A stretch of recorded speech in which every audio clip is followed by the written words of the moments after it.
Assalamualaikum warahmatullahi wabarakatuh. Baik, kita akan melanjutkan pembahasan soal Olimpiade IPA Sekolah Dasar bagian yang kedua. Nah, pada video sebelumnya kita sudah membahas soal KSN atau OSN IPA SD part 1. Sekarang kita lanjutkan bagian yang kedua. Nah, di sini dimulai dari nomor 21.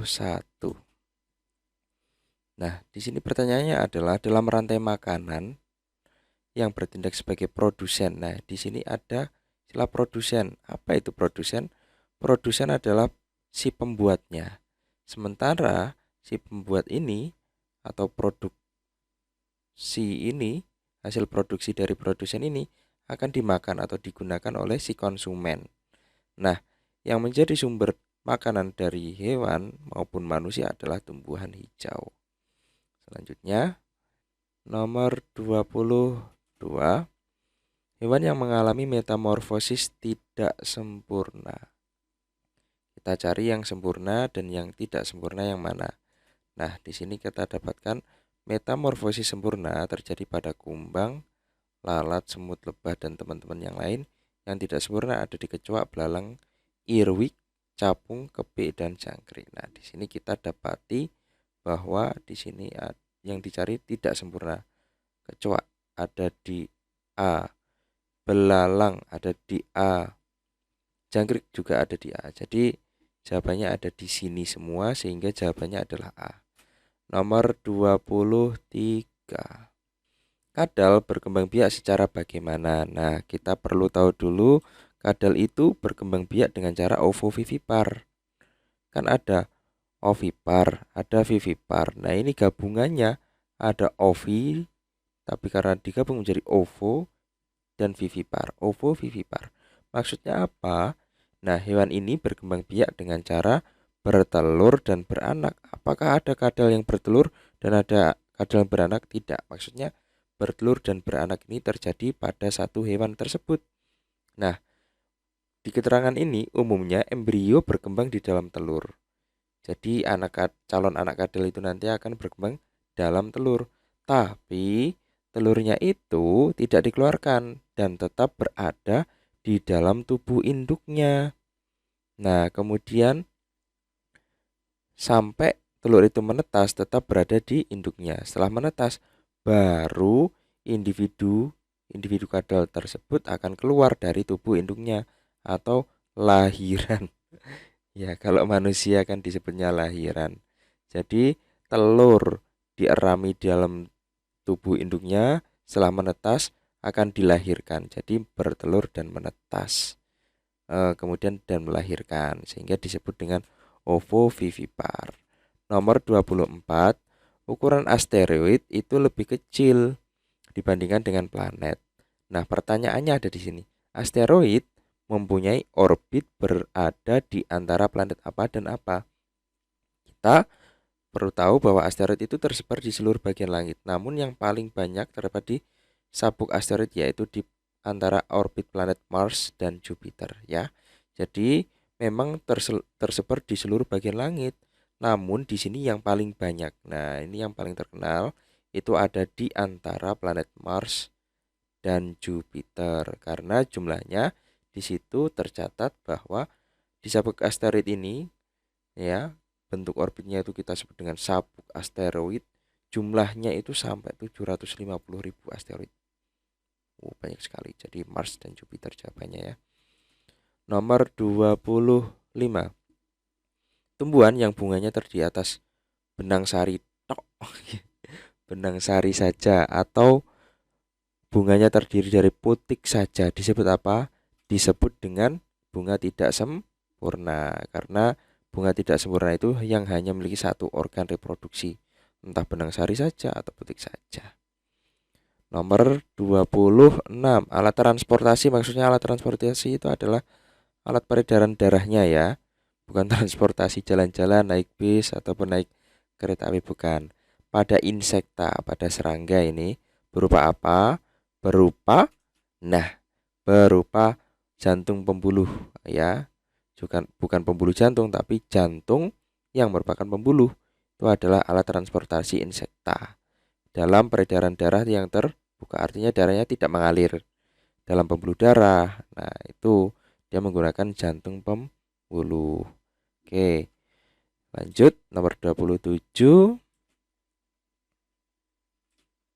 Yang termasuk contoh tulang pipa. Nah, kita cari tahu dulu. Nah, tulang pipa di tubuh manusia itu ada pada tulang paha, tulang lengan atas, tulang kering, tulang betis. Nah, ini ada tulang betis. Nah, ini ada.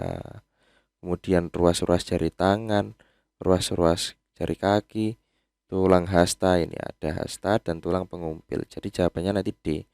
Pipa itu gimana sih? Ya, pipa itu ya seperti gini terus lubang di tengahnya. Nah, ini pipa ya bisa kita temui di tulang-tulang ini. Nah, jadi jawabannya adalah D. Nomor 28, pemberian zat pewarna yang dapat merugikan bagi kesehatan tubuh terdapat pada mana? Nah, yuk kita cek dulu. Saus. Saus kan terbuat dari tomat dan cabai. Warnanya sangat oranye yang dijual. Padahal warna dari tomat dan cabai itu ya tidak se-oranye itu. Kemungkinan ini. Kemungkinan ya. Kecap warnanya hitam. Hitam, wah ini dikasih warna. Bukan. Kecap warnanya itu didapat dari kedelai hitam. Jadi alami. Nah, ini alami. Nah, ini sementara yang merugikan itu adalah biasanya zat pewarna buatan. Ya. Kalau alami itu tidak merugikan. Coklat. Nah, kenapa kok ada warna coklat? Ya karena memang buah coklat itu ya warnanya ya coklat, jadi bukan coklat. Susu. Nah, susu ini kalau susunya hanya disebut susu saja, maka kita sebut dengan susu murni. Nah, susu murni warnanya putih dan tidak diberi pewarna ya. Tetap putih, tidak usah dikasih pewarna putih, sudah putih. Kecuali kalau susunya disebut susu merek apa atau susu rasa apa, berwarna apa, itu nanti akan ada pewarnanya. Tapi kalau hanya disebut susu saja, itu merujuk pada susu murni yang warnanya putih. Sehingga yang kemungkinan ada pewarnanya adalah saus. Nah, kecap susu menggunakan warna asli. Saus kemasan ditambah dengan pewarna makanan supaya lebih menarik. Nomor 29, alat optik yang digunakan untuk melihat benda yang sangat kecil. Periskop, oh bukan. Teleskop, oh bukan. Teleskop itu jarak jauh. Mikroskop, mikroskop. Nah, ini mikroskop ya. Jadi jawabannya adalah mikroskop, alat untuk melihat benda yang sangat kecil ya. Baik mikroskop biasa ataupun mikroskop elektron, fungsinya sama, melihat benda yang kecil. Nomor 30. Nah, ini kita disajikan organ-organ yang ada 6 macam. Nah, dari sini. Organ-organ ini jika kita amati semuanya adalah organ pernafasan. Masuknya dari mana dulu? Ya, pertama dari hidung. Nah, seperti ini urutannya. Ini dari rongga hidung, kemudian masuk ke faring, ke laring. Ini ada faring di sini, laringnya di sini. Ini nomor 1, 2, 3. Oh, di sini urutannya berbeda. Kemudian di sini baru tenggorokan. Nah, kemudian lanjut ke bronkus. Nah, ini bronkus ada di sini. Ini bronkus. Kemudian cabangnya ini bronkeolus dan terakhir ini tempat penyerapan oksigennya alveolus ya. Jadi urutannya hidung, kemudian faring, laring, kemudian bronkus dulu. Nah, ini bronkus itu yang masih cabangnya cuma satu ini. Nah, ini bronkus. Ya, ini bronkus. Nah, berarti bronkus dulu nomor 4.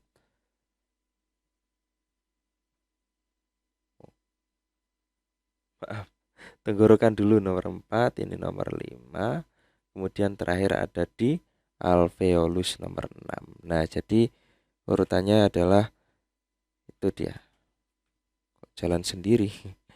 Urutannya adalah 1, 3, 2, 5 dulu, kemudian 6, baru 4. Jadi jawabannya B ya. Nomor 31, the satelit bumi itu apa? Ya, satelitnya bumi itu disebut dengan bulan. Bulan bahasa Inggrisnya adalah moon. Nah, jadi C nomor 32. Temperature can be measured by, kalau tadi kan measured in, diukur dalam. Sekarang measured by, jadi alatnya. Kalau tadi satuannya, sekarang alatnya.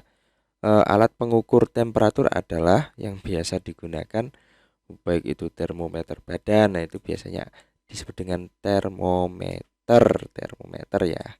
Nomor 33. The corrosion atau korosi that caused, yang disebabkan by live creature, dari makhluk hidup, disebut apa? Ada live creature berarti hidup. Makhluk hidup itu ada di bio. Bio itu artinya hidup. Biologi corrosion. Jadi jawabannya adalah B. Nomor 34. It can feel. Ini bisa merasakan. About cold. Merasakan apa? Dingin. And hot. Bisa merasakan yang panas. Soft, halus, and coarse, dan kasar. Apa itu? Apakah hidung untuk merasakan halus dan kasar? Apakah kulit? Apakah telinga? Apakah mata? Kalau mata bisa merasakan halus dan kasar, matanya digunakan untuk nyentuh-nyentuh, ini bahaya, ini bisa keculek-culek nanti. Jadi jawabannya adalah yang bisa untuk merasakan panas, dingin, halus dan kasar adalah kulit. Nah, nomor 35. The animal that through a perfect metamorphosis, hewan yang metamorfosis sempurna itu apa? Nah, hewan yang metamorfosis sempurna itu ada di nyamuk, semut, dan kupu-kupu. Nah, kita lanjut. Nomor 36. Sebuah sepeda motor bergerak dengan kecepatan tetap, yaitu 20 km per jam, selama 15 menit. Jarak yang ditempuh itu berapa? Nah, ini kan satuannya kan jam. Sementara ini hanya 15 menit atau cuma seperempatnya. Nah, seperempat dari jam. Nah, jadi 20 dikali dikali dengan seperempat. Maka nanti dia kalau 1 jam kan menempuh 20. Kalau hanya seperempatnya ya hanya menempuh 5 kilo. Kalau secara rumus nanti akan jadi seperti ini.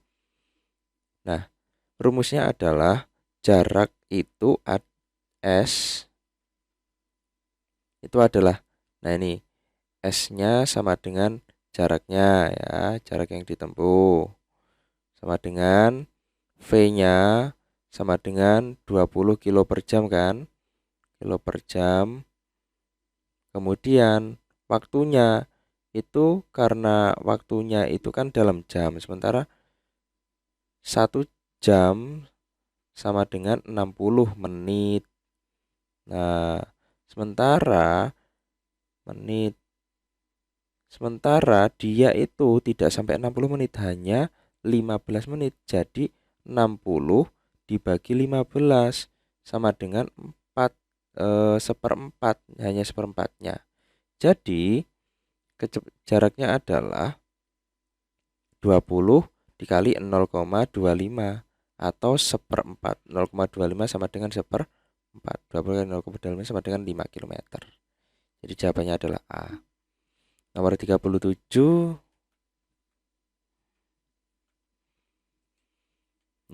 Sudah muncul. Nah, ini jika sebuah benda dilepaskan dari lantai 2 sebuah gedung, maka kecepatan bola salah 1 detik kemudian adalah, ini sebenarnya ya memang tentang GLB dan GLBB. Kalau secara ini ya nanti bisa dipelajari dulu, ini memang harus punya model untuk menguasai ini, silahkan dipelajari.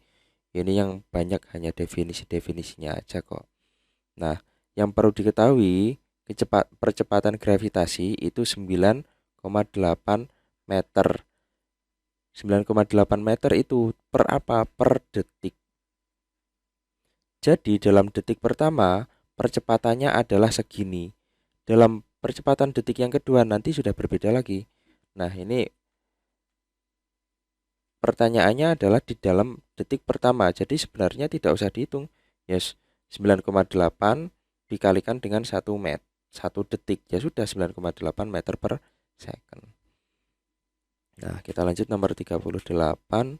Sebuah tuas panjangnya 100 cm. Kita gambar dulu. Tuas 100 cm. Digunakan untuk mengangkut sebuah batu dengan berat 200 Newton, ya, 200 N di sini. Titik tumpunya berada pada jarak 20 cm dari benda. Berarti di sini titik tumpu. Ini 20. Jadi sisanya adalah, karena ini 100 cm, sisanya adalah 80. Nah, untuk mengungkit ini minimal itu kita butuh tenaga seberapa besar. Nah, berarti 200 kali 20 sebenarnya jadinya 4000. Jadi 80 ini kali berapa? Dikali titik-titik biar jadi 4000, biar kekuatannya sama lah. Jadi biar seimbang dan bisa akhirnya terangkat ke sini. Nah, ini turun, ini naik. Nah, gitu ya. Jadi prinsipnya begitu, harus kekuatan totalnya harus sama. Nah, jadi ini biar jadi 4000, 80 kali berapa? Nah, 80 dikali dengan 5, maka sama dengan 40 kan 400. Nah, kalau 80 kali 5 itu cuma 400, maka tambahin 01 jadi 4000. Kemungkinan ini. Nah, kita cek ya jawabannya apakah begitu. Nah, LK lengan beban atau LK lengan kuasa, LB lengan beban, B bebannya, F massa. Yang ditanyakan F-nya. Nah, ini dia jawabannya. LK per LB sama W per F. Nah, ini LK lengan kuasanya itu 80 per 20 sama dengan 200 per F. Jadi kalau kita kumpulkan semua angkanya nanti 80 per 20 sama dengan 4. 4 itu sama dengan 4F sama dengan 200. Jadi F-nya itu sama dengan 50N. Jadi jawabannya B. Nomor 39. Sebuah benda bergerak dengan kecepatan 4 meter per second. Bila energi kinetiknya 200 Joule, maka massa benda berapa? Rumus energi kinetik itu adalah setengah dikali M dikali V kuadrat. Nah, dikali ini ya. Jadi, di sini kita sudah dapat info energi kinetiknya 200 Joule. Jadi, di sini sudah langsung kita masukkan 200-nya. Setengah didapat dari rumus, M-nya di sini kita tidak menemukan informasi tentang M, dan V-nya adalah 4. Dan berdasarkan rumus, V-nya itu harus dikuadratkan, maka 4 kuadrat di sini. Sehingga 200 itu diperoleh dari setengah dikali M dikalikan 16. 16 diperoleh dari 4 kuadrat. Nah, sekarang kita kumpulkan semua angka-angkanya. Oh, tidak dikumpulkan ya. Setengah dikali dengan 16 saja. Nah, berarti 16 bagi 2 sama dengan 8 meter. Nah, 8 meter itu sama dengan, maaf kok 8 meter. 8M. Ya, 8M itu sama dengan 200. Jadi nilai M itu berapa? Cara untuk menemukan, kalau di sini perkalian, ini kan sama dengan 8 kali M sama dengan 200. Bila kita pindah ruaskan ke kiri, maka perkalian ini akan berubah menjadi pembagian. Jadi 200 dibagi 8 sama dengan M. M-nya adalah 25. Jadi jawabannya adalah 25 kg. 40. Jika suhu ruangan 300 derajat Celcius, soalnya kurang derajat, maka derajat bukan 6, derajat bulat ya, maka suhu dalam skala Reaumur R dan F berapa? Hitungannya begini. Nah, diketahui kalau Celciusnya itu 300, R dan F-nya berapa? Kita bahas yang R dulu. R itu sama dengan 4. Nah, kita bikin catatan dulu ya. R sama dengan 4. Kalau Celcius atau C itu 5. Kita bikin skalanya begini. Sehingga kalau ada C di sini, maka dijadikan ke Reaumur, maka si C tadi 300 tadi harus dikali dengan 4. Kemudian dibagi dengan 5. Ini adalah 300 dikali 4, fungsinya dia dikonversi ke satuan R. Dan penyeimbangnya adalah per 5-nya ini, maka hasilnya adalah 240 ini ya. Jadi 300 kali 4 per 5 nanti jadinya Reaumur. Semakin kecil ya kalau Reaumur itu nanti, karena perbandingannya itu 4. Berbeda dengan F. F itu sama dengan 9, dan hasil dari perbandingan 9 ini itu nanti ditambah dengan 32. Sebaliknya kalau F ke C nanti ya dengan menggunakan perbandingan 5/9 dikurangi 32. Nah, di sini F-nya itu nilainya adalah 9, perbandingannya 5, nanti akan Celsiusnya kemudian kita masukkan ke sini dan ditambah 32. Nah, di sini kita masukkan nilai Celsiusnya adalah 300. Dikali dengan konversinya yaitu 9/5, jadinya adalah 540. 300 kali 9 bagi 5 adalah 540. Dan terakhir, sesuai dengan prinsip operasi hitung, perkalian didulukan. Jadi yang depan ini didulukan dulu. Baru yang penjumlahan. Terakhir kalau ini sudah selesai. Dan ini sudah selesai, hasilnya adalah 540. Dan sudah selesai, kita tambahkan dengan 32 sebagai konversi ke Fahrenheit, hasilnya adalah 572.